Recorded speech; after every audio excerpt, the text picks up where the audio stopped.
Okay, I'm making this video to help coaches so they know how to um, input students into Olympiad and then assign them to teams and assign them to events.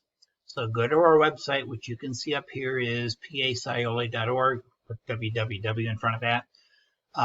Go into registration and 2021 team registration, and that takes you to our Olympiad page for Pennsylvania. You need to log in, okay, and I've already logged in here. And then under the coach menu, choose head coach dashboard. Okay, now you want to make sure you're in the correct tournament, which is right here in green. So I'm a Division C school. This is a pretend school, but that's okay. You want to make sure you click the correct one. If you want to change it, click on these crossing arrows and you can see what other tournaments are available. There is a practice. We will talk about that later. The date is not the 25th. I haven't changed that yet. So you want to be doing this for the mini satellite hybrid, which is our regional tournament. So click that. Now under the compliance menu here, you see student team event assignment. You want to click on that, and that takes you to this window. And so you can click add a student. All right.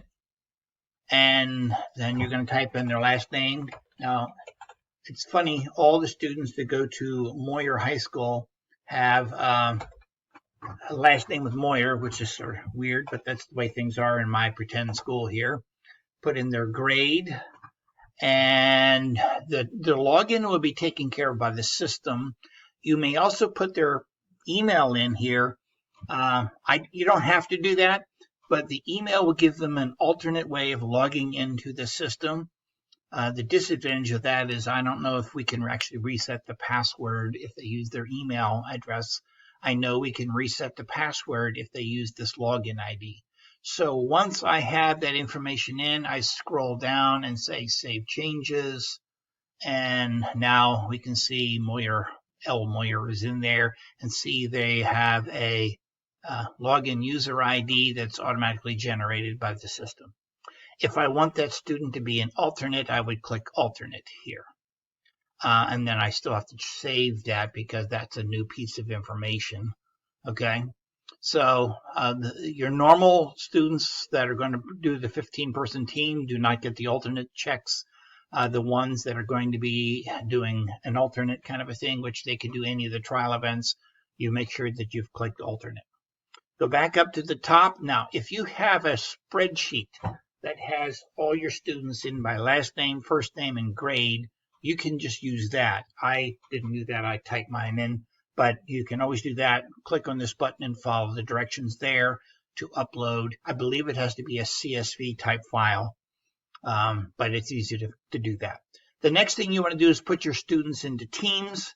So click this button, and what you're going to see is if you have more than one team, those team names will show up here. And what you want to do is go back to the pool of students, which originally all your students will be over here in this student pool. And you simply click the boxes and then say add to whichever team you want them to go to. And notice my student L. Moyer has an asterisk, meaning that's an alternate. Okay. And once you have all your students in the appropriate teams, you can go back to the head coach dashboard. And now what you want to do is assign them to events. So we're going to the same place we were. Here it says students to events. So click on students to events. And what you're going to see here is all the events are across the top. Now, they're not alphabetical necessarily, although they do seem to be somewhat that way. But they're color coded. These three, anatomy, astronomy, and circuit lab, occur at the same time. So you cannot put two check marks for the same student in these three columns. The same way with these blue ones and so forth, all these are color coded so that you don't accidentally put the same student into two events at the same time. If I were to do that, I'll take this first student and put him in, or her in astronomy. Now when I go down to save, I'm going to get an error. Notice this warning, conflict. A. Moyer's assigned to more than one event, the same color-coded block. the conflict, so forth. So you want to uncheck the conflicting boxes and then save. So I need to uncheck this. Now I can save, and I have a warning. So you can go through and assign all your students as however you want to do that. If we go over to the right here, you're going to see these columns, which have no color, do not have a time assigned to them.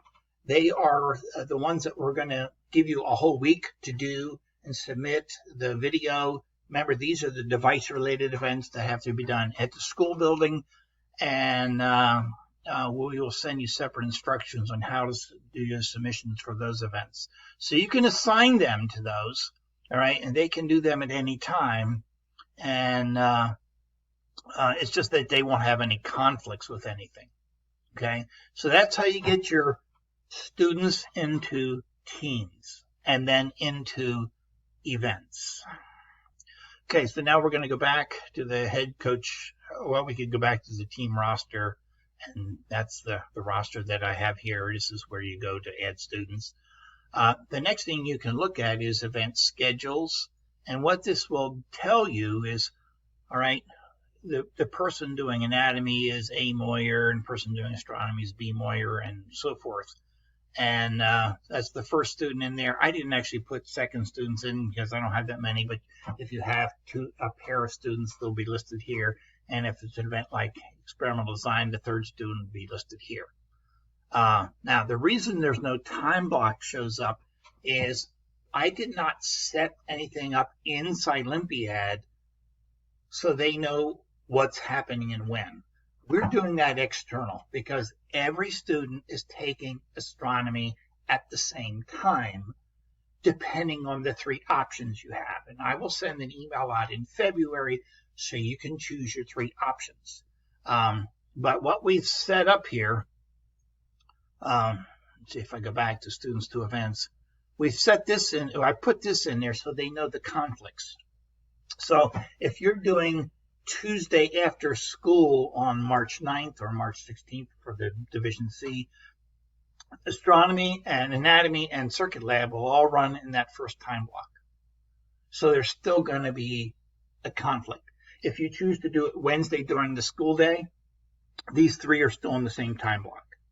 And if you choose to do the regionals on Saturday, these 3 are still in the same time block. So the time blocks are set so you can put your students in to avoid conflicts, but there's no schedule built into Scilympiad, so you won't be able to see the times. That's all external to Scilympiad. If you have any questions, feel free to contact me.